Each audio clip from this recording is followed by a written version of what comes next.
Noite, sejam bem-vindos a quinta edição da nossa batalha de torneios. Deixa eu pausar essa música aqui. Jurados, primeiramente, Oi. boa noite. Como é que vocês estão? Olá, boa bem. noite. A gente tá tendo lanchinho.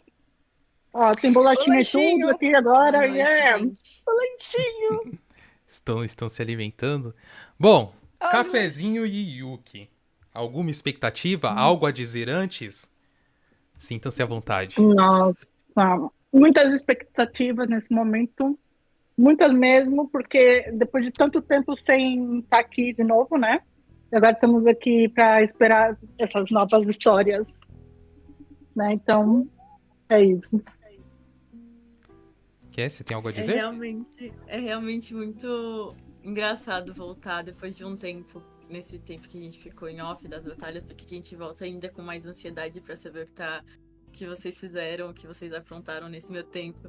Então eu tô muito ansiosa, eu tô botando muito minha mão no fogo pelo Júnior Cafezinho, porque eu não sei, algo dentro de mim diz alguma coisa, entendeu? Sim. Saindo na mão. Eu quero ver os dois saindo na mão, saindo no soco, direto lá, mano. 5 minutos sem perder a amizade. Gente, vocês sentiram saudade? Foi muito tempo afastado, eu sei, dei minha melhorada, graças a Deus. Olhem meu filho, olhem chat. Novo mascote dos Skyhawks. Gente, estou ansiosa pro que está por vir, cara. Principalmente que é a Yuki e o Júnior Cafezinho, cara. Tá botando a minha mão no fogo pela Yuki só dessa vez. Só dessa vez. Ele também. Mano, não tenho coragem, mano. Não vou botar a mão no fogo por ninguém, não. Todo mundo me decepciona dessa Por que você porra. tirou A o nossa óculos câmera escuro tá aí, meio cara? Vai ser estranha. tal pessoa, aí a Tá pessoa vai mostrando lá seu e olho não vai roxo, ser, cara. Alega, Você nossa tá mostrando seu olho roxo. É que você desativou a sua. Como assim? Ah, Fechou. Agora sim, agora voltou. aê, lembrou da webcam. Vocês me bugaram aqui embaixo. Agora eu vou preparar a história então. Espero que vocês estejam preparados aí, vocês estão ouvindo. Se preparem porque o que eu tenho a dizer é: as duas estão no mesmo nível. É isso. Vamos lá então. Beijo, chat. Vamos voltar por aí. Bora, mano, bora. Curioso. Hoje estou ansioso. Tamo fudido. É, chat, as duas estão no mesmo nível. Se eu fosse decidir, era empate, né? Mas eu tinha que decidir alguém. Mas eu não vou falar sobre isso, porque não tá na minha mão, tá na mão dos jurados. As regras. Escrito por Yuki. Olá, eu sou um detetive conhecido como Júnior. Tenho 23 anos e estou investigando um caso extremamente curioso. Um youtuber morreu de forma brutal dentro de uma casa que estava abandonada há mais de 10 anos. Aterrorizante, não acham? Bem, agora são 22h47 da noite e eu estou na delegacia, ainda investigando esse caso. Acabei de encontrar uma gravação do último vídeo da vítima. Ok, pessoal, eu encontrei um diário antigo com algumas teias de aranha e... Eca! Eu irei ler, mas se algo acontecer comigo, eu espero que vocês entrem em uma 14 de abril de 2002. Olá, eu me chamo Lana e tenho 21 anos. Estou escrevendo esse diário para desabafar, já que meu marido não está em casa a maior parte do tempo, sempre ocupado, trabalhando até tarde da noite, sem nem mesmo se importar comigo e com nossa filha. Enfim, agora já estou com Sarah. Ela já tem 11 meses. Ela está sorrindo como nunca antes, mas longe do seu pai. Daqui 6 dias, será seu primeiro ano de vida. Eu estou sinceramente cansada. Jack não está mais presente como antes e isso me incomoda. E se ele estiver descobrindo as regras? Não quero pensar nisso. Na verdade não posso, já que se pensar, eu não sei o que eu sou capaz de fazer. 16 de abril de 2002. Olá, sou eu novamente. Eu não sei como eu tô tendo força para escrever. As minhas mãos tremem de tanto medo. Desde o início do relacionamento, antes de tudo começar a desmoronar, eu e Jack fizemos um acordo, onde existiriam regras entre nós, apenas para que nosso relacionamento não acabasse traumaticamente como os anteriores. Regra número 1, sempre saiba o seu lugar. Regra número 2, sempre seja respeitoso. Regra número 3, jamais brigue. Regra número 4, nunca traia. Regras simples, mas que fazem a diferença, não é? 20 de abril de 2002. Hoje é oficialmente o primeiro aniversário de Sarah. Embora isso, eu não estou feliz, já que Jack novamente não se encontra em casa. Eu não sei mais o que fazer. Na porra do primeiro dia de aniversário da nossa filha, ele está em qualquer outro lugar. Regra número 2 quebrada. 31 de janeiro de 2005. Oi, sou eu. Esqueci totalmente desse diário, mas enfim, estou colocando Sarah pra dormir. Estou sozinha e cansada. Sinceramente, cansada e exausta. 14 de abril de 2008. Olá, eu acho. Porra, eu não sei mais o que falar. Sinceramente, eu não sei mais o que fazer. Eu tô surtando com o Jack, com Sarah, comigo mesmo e com essas regras idiotas. Hoje eu discuti com meu marido por conta das regras. Óbvio que eu joguei na cara dele o quanto ele estava sendo irresponsável desde o primeiro aniversário da nossa filha, mas óbvio que ele ignorou e não se importou. Eu queria tanto entender o porquê ele está sendo assim. Eu nunca enfrentei, não como hoje. Assim que ele chegou em casa, eu comecei a gritar com ele. Talvez não fosse o certo, já que Sarah começou a chorar por conta dos gritos, mas eu não pude me controlar.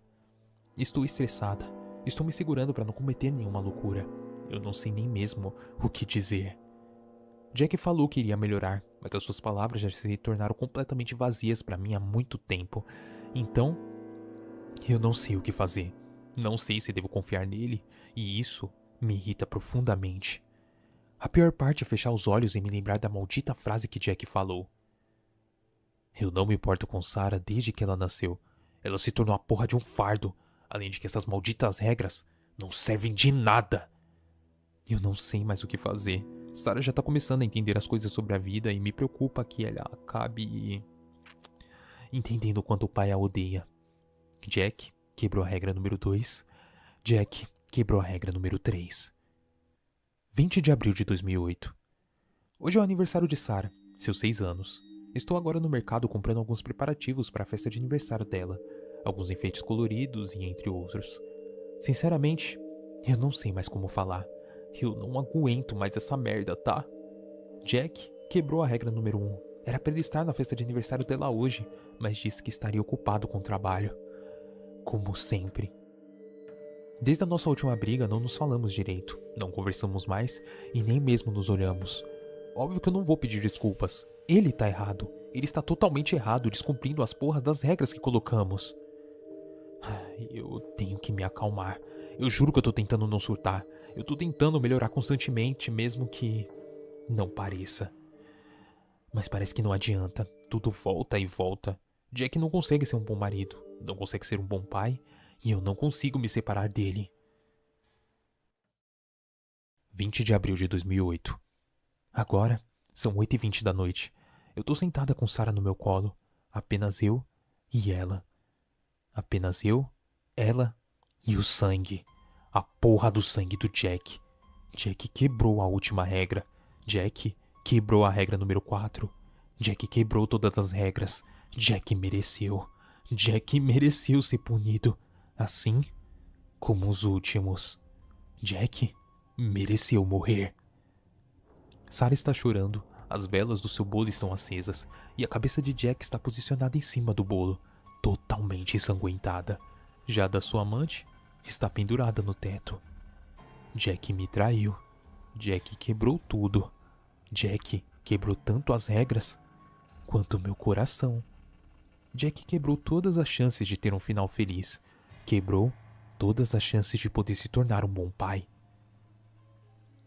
Assim que cheguei em casa, depois do mercado, Jack estava sentado no sofá, junto com a sua amante, totalmente bêbados e drogados. Sarah estava caída no chão, quase morta. Seu pescoço estava enrolado com uma extensão elétrica. Ela estava roxa. E eu a salvei. Eu salvei Sarah do seu pai.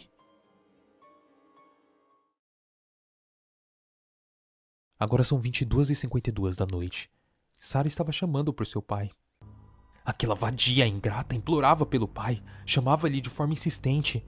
Eu não era o suficiente? Eu levei os corpos de Jack, Sarah e a pequena vadia para os cemitérios e enterrei lá. Então, agora eles estão todos juntos, em uma família feliz, debaixo da porra da terra, longe de mim. Eu não sei mais o que fazer. Eu me sinto em estado de transe. Eu sinto que eu tô errada. Sinto que eu não deveria ter feito isso. Mas... Quem liga? Os 3 merecem o que ocorreu. E se pudesse, eu voltaria no tempo e faria tudo de novo, e de novo, e de novo. 21 de abril de 2008. Eu acabei de acordar. A primeira coisa que eu vi foi todos os cômodos da casa repletos de sangue. Tudo, tudo mesmo. Jack tá morto.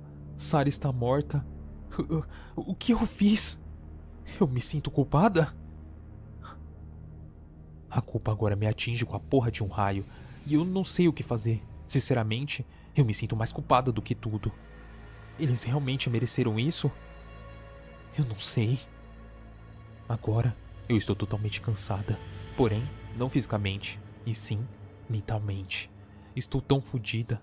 A mistura de adrenalina e desespero sobe sobre minhas entranhas, sugando todos os outros tipos de sentimentos. Eu quero simplesmente sumir. Quero desaparecer do mapa e nunca mais voltar. O que eu fiz? Ou melhor, o que eu faço? Eles não existem mais. Eu matei a minha própria filha. Simplesmente a matei. Sem nenhum tipo de remorso. Eu descumpri a regra mais importante. Eu descumpri a regra que nem precisava ser escrita. Eu matei a minha família. A coisa mais importante da minha vida. Agora, eu tô escrevendo isso pra deixar claro que isso que eu vou fazer serve de exemplo pra todos. Tudo isso que passei, que aconteceu, não é apenas uma história triste. Eu tô amaldiçoando todos vocês! Todos! Você provavelmente foi curioso e corajoso o suficiente pra ler algo tão particular, não é? Então, temos novas regras. E se você as descumprir, nós nos encontraremos no inferno. Regra número 1. Não leia esse diário. Regra número 2. Quer saber como ficar vivo? Você tem 24 horas. Regra número 3. Não repita as palavras Noli Prevaricator Praescipta. E regra número 4.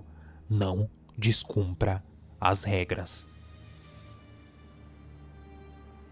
Noli Prevaricator Praescipta. Noli Prevaricator Praescipta. Noli Prevaricator Praescipta. Noli Prevaricator Praescipta. Noli Prevaricator Praescipta.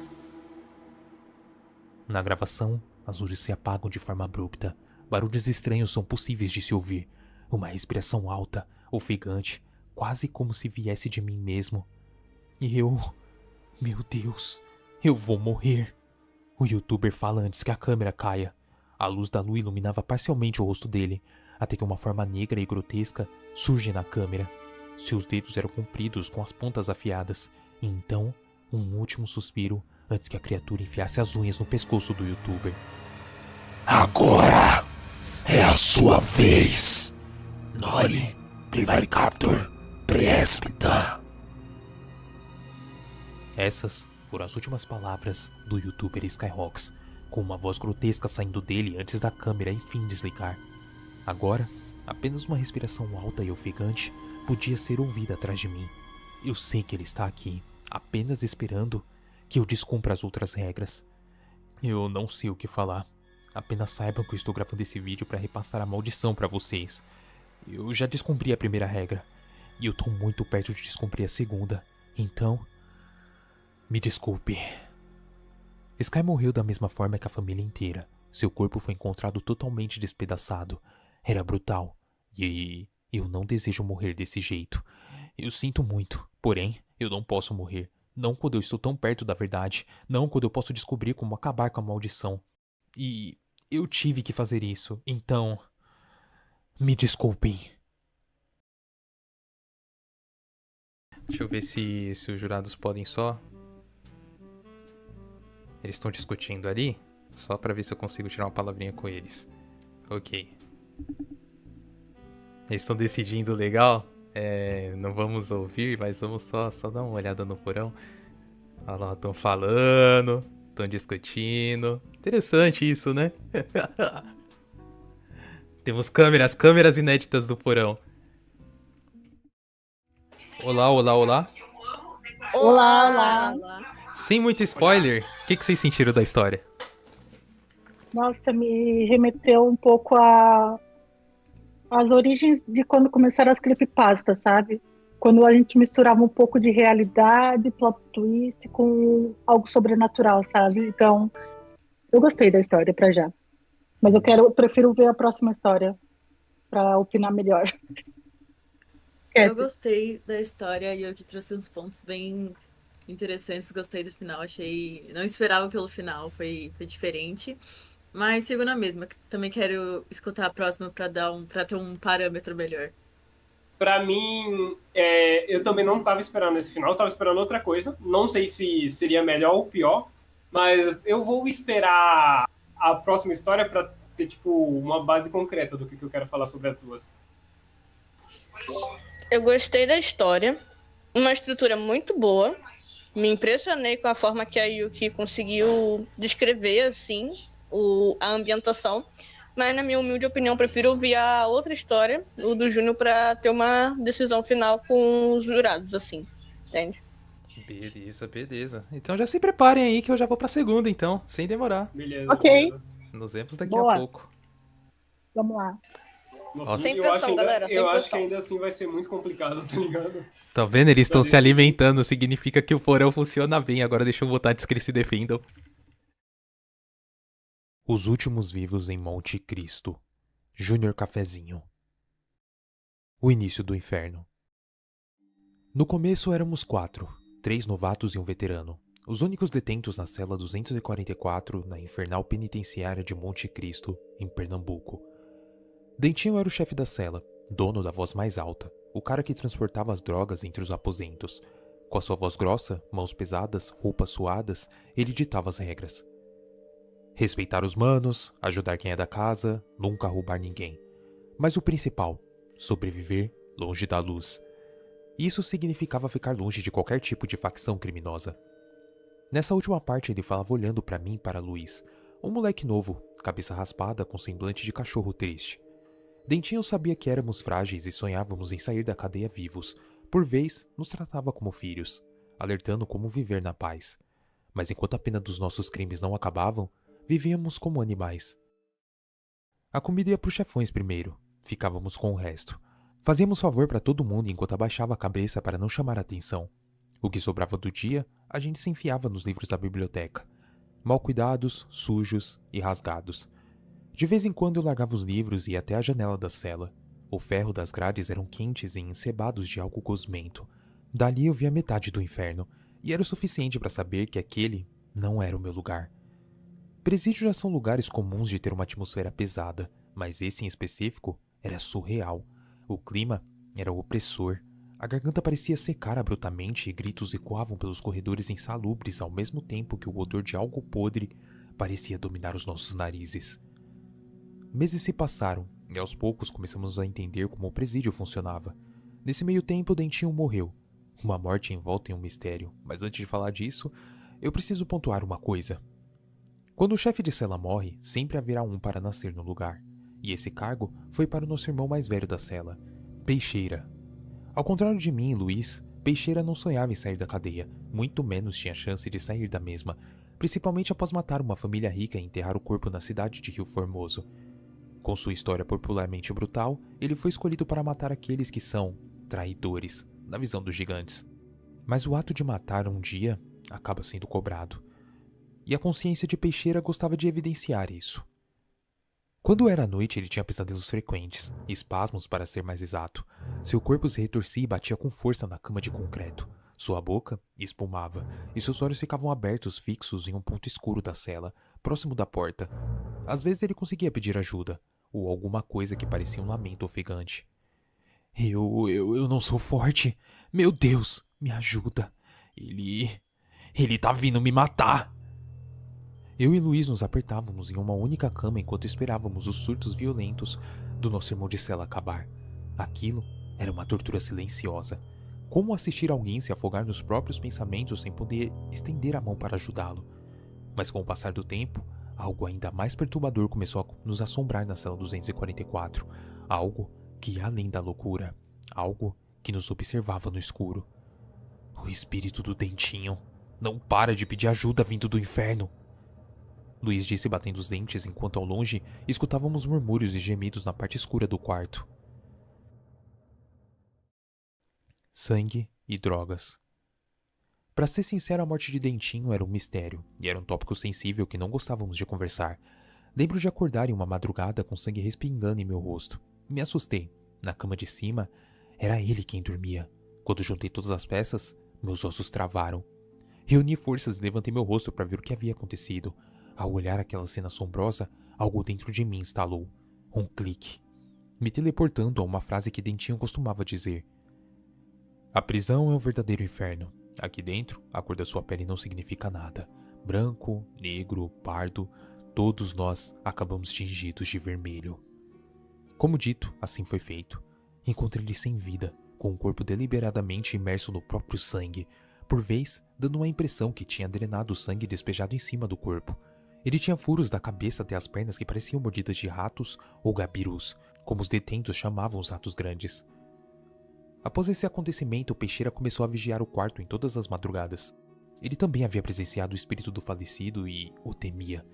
Eu agradecia pela ajuda, mas em uma noite eu tive a curiosidade de ver o que ele fazia na madrugada.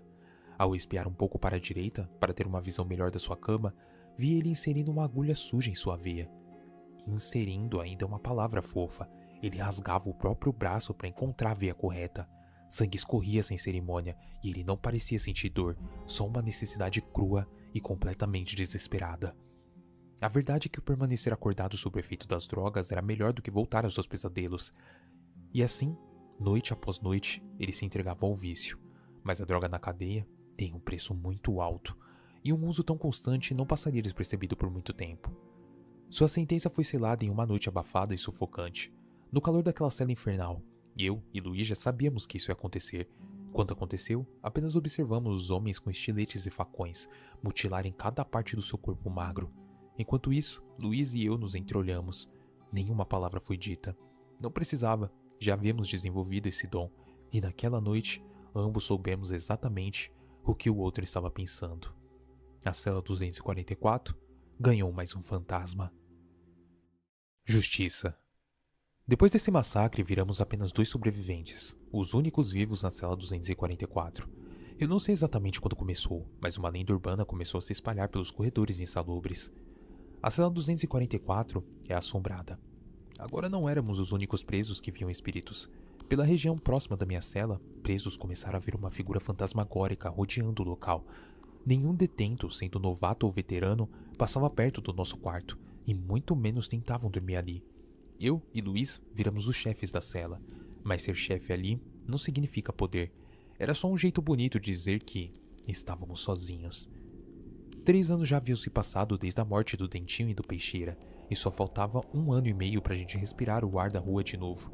No meio desse tempo, Luiz se tornou alguém mais religioso, e ele acreditava fielmente em uma santa. Santa Lorena das Flores era o nome dela, conhecida na região por abençoar os detentos.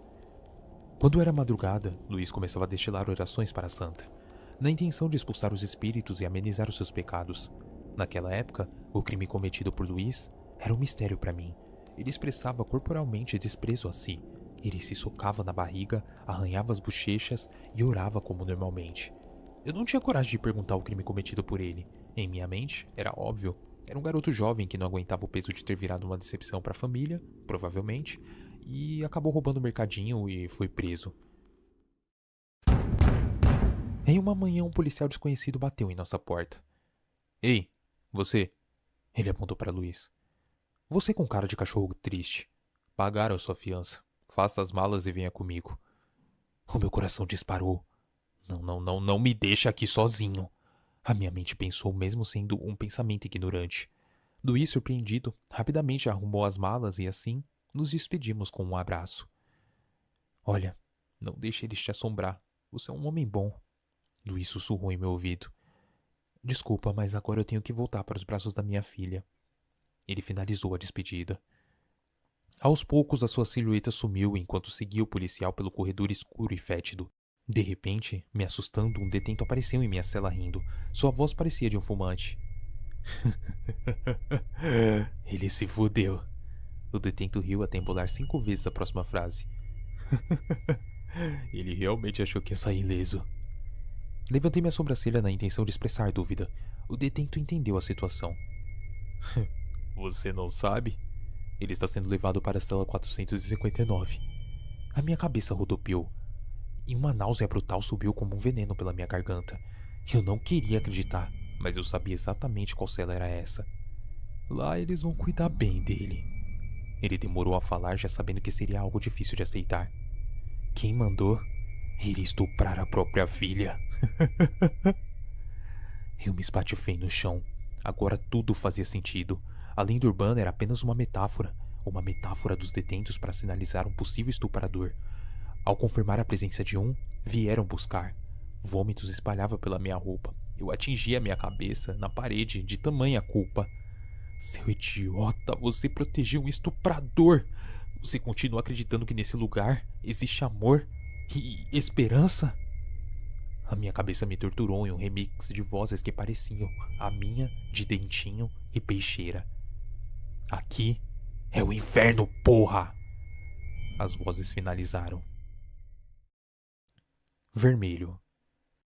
Agora eu era o único sobrevivente da cela 244. Essa história está prestes ao fim.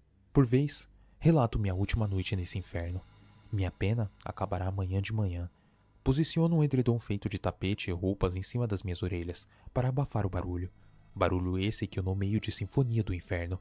Agora, eu consigo escutar barulhos de ratos passando pelo chão da cela, rastreando meu sangue para me matar, igual o Dentinho. Peixeira continua a lamentar seus malditos pecados e a perambular como se ainda estivesse vigiando a cela. E o pior, todas as noites eu escuto o maldito gemido de dor de Luiz. Inicialmente achava que era só os gemidos da filha dele em uma tortura fantasmagórica por ter lhe defendido, mas ao escutar a conversa avulsa de detentos, eu descobri que não é. O maldito continua vivo, mas para amenizar a minha culpa de ter o defendido, a santa e os presos fazem ele sofrer o mesmo abuso que ele fez com a filha. Por vez, seus gritos ecoam toda a noite pelos corredores, uma demonstração prévia de sua tortura merecida. Acordo-me cansado com o carcereiro batendo em minha porta. Minhas poucas malas já estavam prontas. Por vez, começo a caminhar pelo corredor, vendo as celas sumirem uma a uma, como um fantasma se apagando na penumbra. E então, lá está. O portão negro da liberdade se abre diante de mim, como uma mandíbula, uma besta que me cuspiu de volta ao mundo. Dos meus primeiros passos fora do presídio, mais especificamente na faixa de pedestre, o ar de Pernambuco parecia mais frio do que eu lembrava. Ou talvez fosse só vazio dentro de mim. Bom, eu finalizo a minha história deixando um recado. Não cometa crime algum, seja ele pequeno ou grande. Tudo que pecamos na terra, pagamos aqui. Como por exemplo, eu infelizmente cometi o crime de 157, o roubo. Por consequência, vivi anos sofrendo igual a um condenado. E saiba, você não vai querer ir preso lá. É a porra de um inferno! Meu pensamento foi cortado abruptamente. Eu estava tão imerso no pensamento de liberdade que eu não vi um ônibus cruzar em disparado a rua.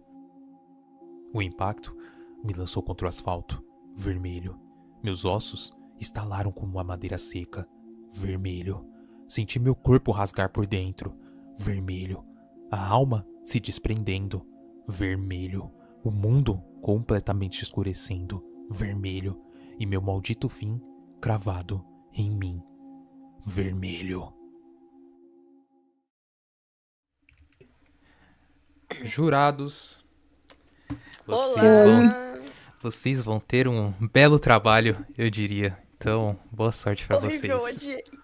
Maldito. Horrível, Ô, Leg, odiei, eu posso Leg. perguntar uma coisa? A gente não pode Posso ir debater um embora? pouquinho mais? Pode! Vocês querem debater um pouco Posso mais? ir embora? Queremos. Então pode, claro.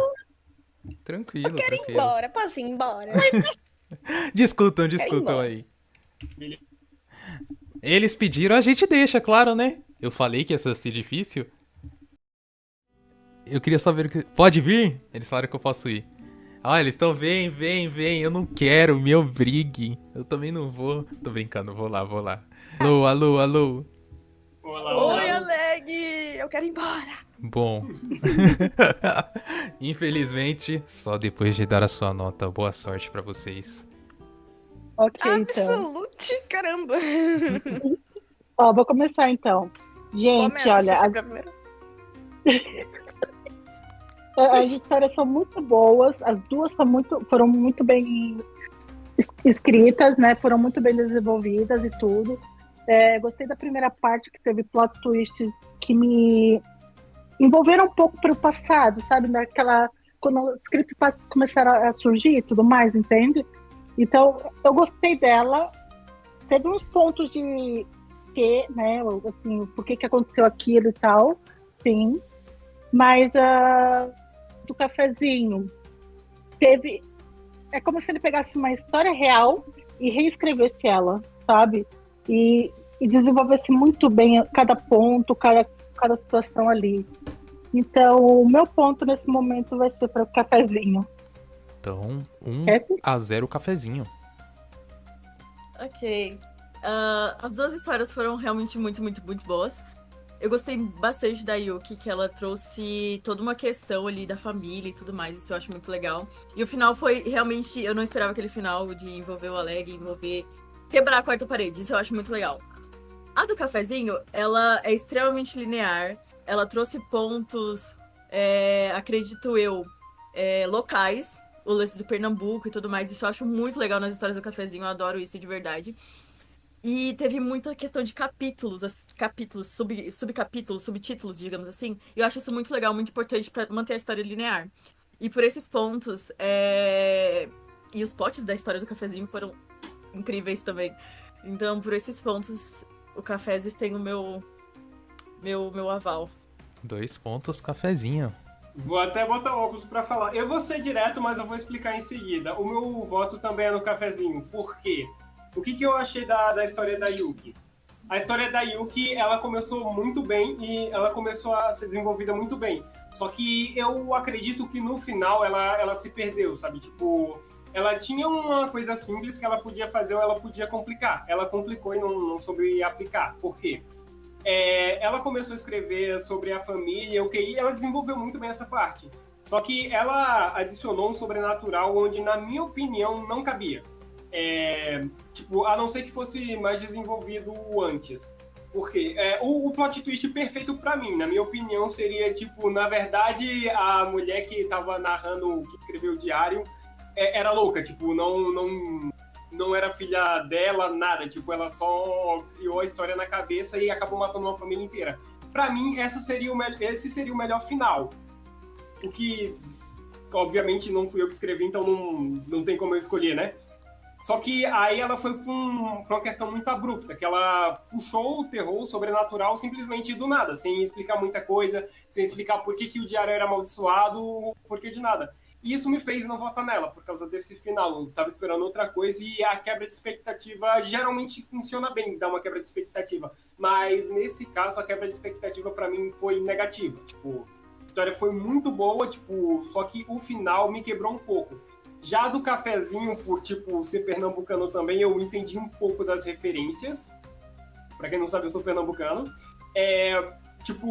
Teve um plot twist, eu não sabia pra onde tava levando a história, eu não sabia pra onde ela ia.